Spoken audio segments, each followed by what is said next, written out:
ഞാൻ വീട്ടിൽ നിന്ന് വന്നപ്പോൾ ട്രിവാൻഡ്രം സ്പെഷ്യൽ ബോളി കൊണ്ടുവന്നിട്ടുണ്ടായി. അപ്പോൾ പിന്നെ പായസം ഉണ്ടാക്കാമെന്ന് വിചാരിച്ചു. അങ്ങനെ ഞാൻ സുലുവും കൂടെ അതിന് വേണ്ടി നിൽക്കുക. പാല് മേടിച്ചുകൊണ്ട് വന്ന് അടുപ്പത്താക്കി. എന്നിട്ട് സേമിയ എടുത്തു. നമ്മുടെ ഈസ്റ്റേണിൻ്റെ സേമിയ മിക്സാണ് എടുത്തത് കേട്ടോ. അതൊന്ന് മുന്തിരി അണ്ടിപ്പരിപ്പ് നുള്ളിപ്പറക്കി മാറ്റിയിട്ട് ബാക്കിയുള്ളത് പാലിലിട്ട് തിളപ്പിക്കാനായിട്ട് വെച്ചു. ഗൈസ്, അപ്പോൾ പായസം ഉണ്ടാക്കാൻ പോവാം. സേമിയ പായസം അടുപ്പത്താക്കിയിട്ടുണ്ട്.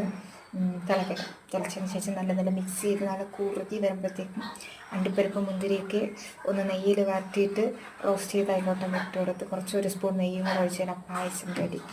അപ്പോൾ നമ്മൾ അടുപ്പത്ത് വെച്ചേക്കാം. യെസ് ഗൈസ്, പായസം കുടിക്കാൻ തന്നെ റെഡിയാണ്. യെസ്, ഇത് എന്തിനാണെന്ന് പായസം വെക്കണമെന്നുള്ളത് പിന്നീട് പറഞ്ഞുതരാം. ഓക്കെ. അങ്ങനെ തന്നെ ഉണ്ടായിരുന്ന അണ്ടിപ്പരിപ്പ് മുന്തിരിയും കൂടെ നെയ്യിലിട്ട് നല്ലപോലെ റോസ്റ്റ് ചെയ്ത് ആ നെയ്യോട് കൂടി തന്നെ പായസത്തിൻ്റെ മുകളിലേക്ക് ഒഴിച്ചു കേട്ടോ. അപ്പോൾ തന്നെ നല്ല മണമായിരിക്കും കേട്ടോ.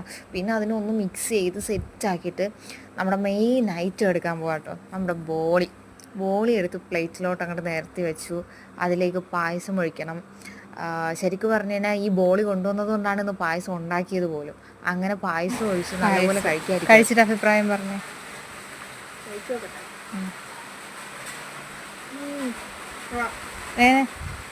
സെറ്റല്ലേ?